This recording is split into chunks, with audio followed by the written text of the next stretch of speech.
There is something nobody warns you about when you are young. The people most capable of destroying your peace are not strangers. They are the ones sitting at the same table as you. You were taught that family means loyalty, that loyalty means tolerance, that tolerance means absorbing whatever comes your way with a smile. Zeno of Citium, the man who founded Stoicism over 2,000 years ago, said this: "Man conquers the world by conquering himself, not by tolerating everything, not by absorbing everything, by conquering himself first. And part of that conquest is deciding what you will and will not allow into your inner world." Today, we are talking about 7 toxic behaviors, the ones you have been excusing for years, the ones wrapped in the language of love that have been slowly costing you everything. This is not about hatred.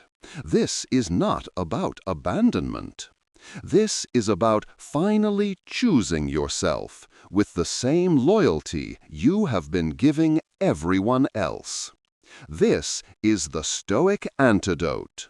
We bring ancient wisdom into modern life.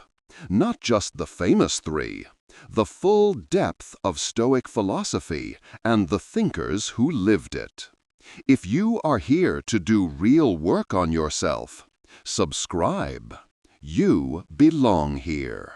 The reason most people never address toxic behavior from family comes down to one word: guilt. And guilt in families is not accidental.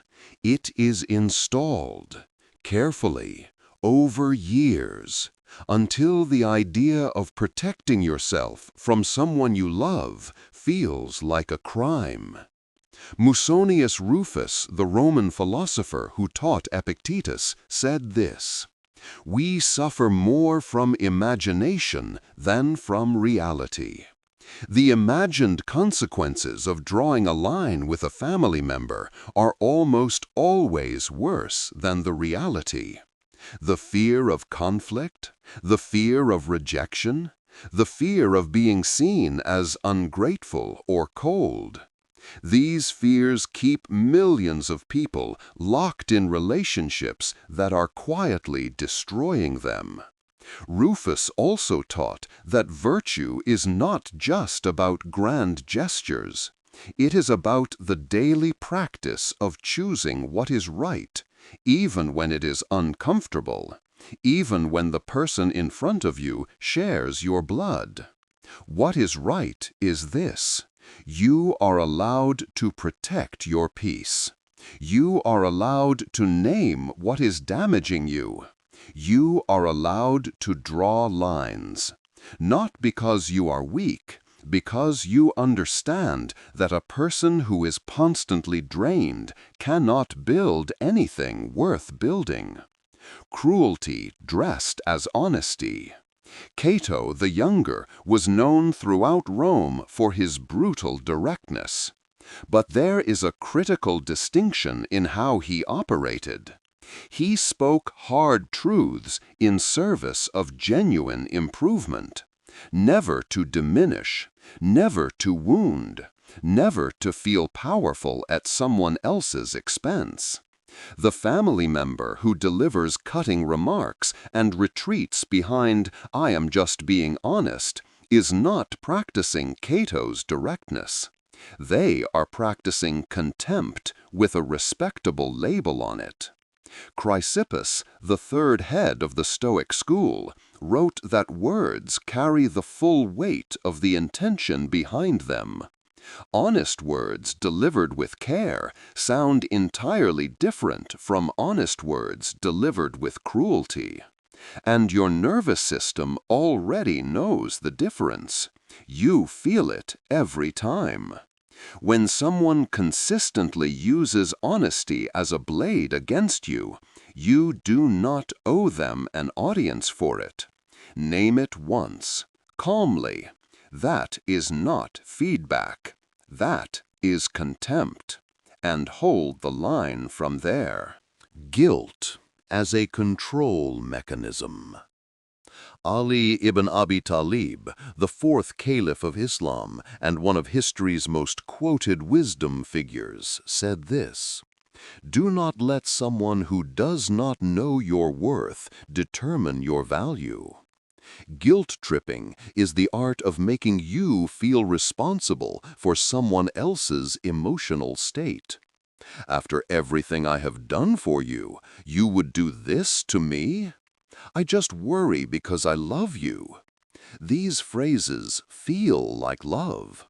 They are designed to feel like love. But love that consistently arrives with a bill attached is not love. It is leverage. Epictetus, who understood control better than almost anyone because he had lived without it as a slave, said this: "Seek not that the things which happen should happen as you wish, but wish the things which happen to be as they are, and you will have a tranquil flow of life." The person deploying guilt wants you to arrange your life around their comfort.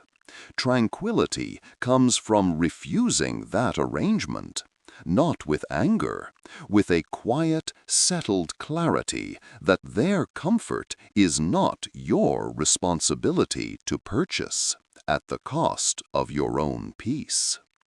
Criticism that never builds.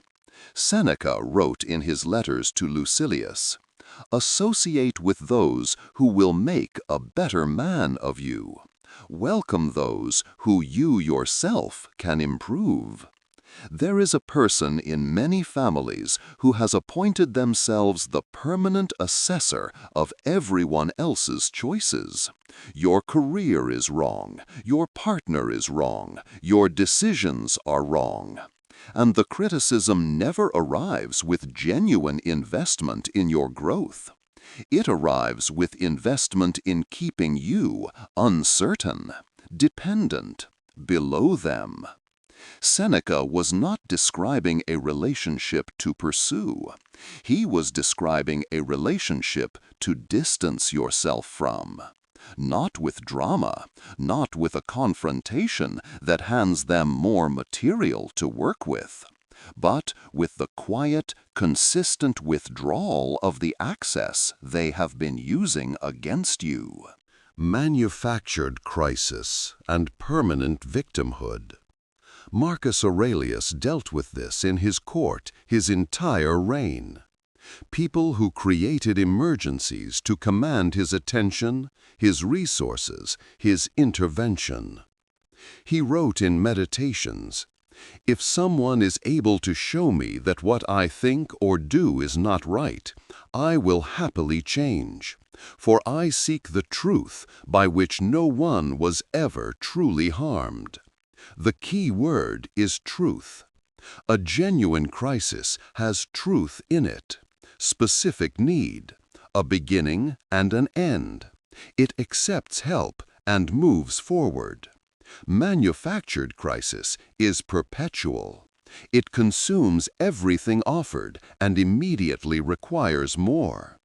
And it always comes with a hidden invoice for your unavailability. You are not a crisis management service, even for the people you love, especially for the ones who have learned that manufacturing crisis is the most reliable way to keep you close. Betrayal of confidence. Cleanthes, who succeeded Zeno as the head of the Stoic school, wrote about the sacredness of trust between people who share their inner lives with each other. When you share something private with a family member and they use it, in conversation with others, as ammunition in an argument, as entertainment at a gathering, that is not carelessness, it is a choice. Every person who has ever spoken knows the difference between what is private and what is not. Marcus Aurelius wrote, "Never esteem anything as of advantage to you that will make you break your word or lose your self-respect." The person who broke your confidence broke their own self-respect to do it. That tells you everything you need to know about the level of access they have earned going forward. You do not need to announce the adjustment. You simply become more selective, quietly, permanently, and you let the relationship find its natural level based on the trust that actually exists rather than the trust you wished existed. Disregarding your boundaries, Epictetus said. First, say to yourself what you would be, then do what you have to do. If you have decided you are a person with boundaries, then the behavior that follows that decision must be consistent. A boundary that collapses under pressure is not a boundary. It is a suggestion, and suggestions get ignored. The first time you hold a line with someone who has never encountered one from you, it will be uncomfortable. They will use every old tool, the guilt, the criticism, the victimhood, because those tools have always worked before. Hold the line anyway, not with aggression, with calm consistency. Every single time. Toxic comparison designed to diminish. Musonius Rufus said, "The person who is truly educated is the one who has learned to want exactly what he has." Why can you not be more like your brother, your cousin, your colleague? This is not motivation. This is someone expressing their disappointment in who you are, using other people's lives as evidence. Your path is not their path. Your timeline is not their timeline. And you do not need their agreement to walk yours. The Stoic response is not defensiveness. It is a settled internal clarity about your own direction that makes the comparison simply land nowhere, because you have already decided where you are going, and no comparison can redirect a man who is certain of his destination. Here is the truth underneath all 7 of these behaviors. Most people who exhibit them are not evil. They are in pain, operating from patterns installed in them long before you arrived in their lives. Zeno of Citium said, "We have 2 ears and 1 mouth, so that we can listen twice as much as we speak." Understanding why someone behaves as they do is not the same as accepting that behavior. You can hold both at the same time. Compassion for the person underneath the behavior, and an unshakable commitment to protecting your own inner world from it. That is not coldness. That is the highest form of Stoic wisdom applied to the hardest relationships in your life. Here is what you do today. Pick one behavior from this list, the one that made something in you shift when we talked about it. Write down one small line you are going to hold the next time it happens. Not a confrontation, not an ultimatum. One quiet act of refusing what you have been accepting. That is where it starts, in private, without announcement. Subscribe to the Stoic Antidote if this reached you today. Leave a comment telling me which of the 7 you recognized. And send this to one person who needs this conversation.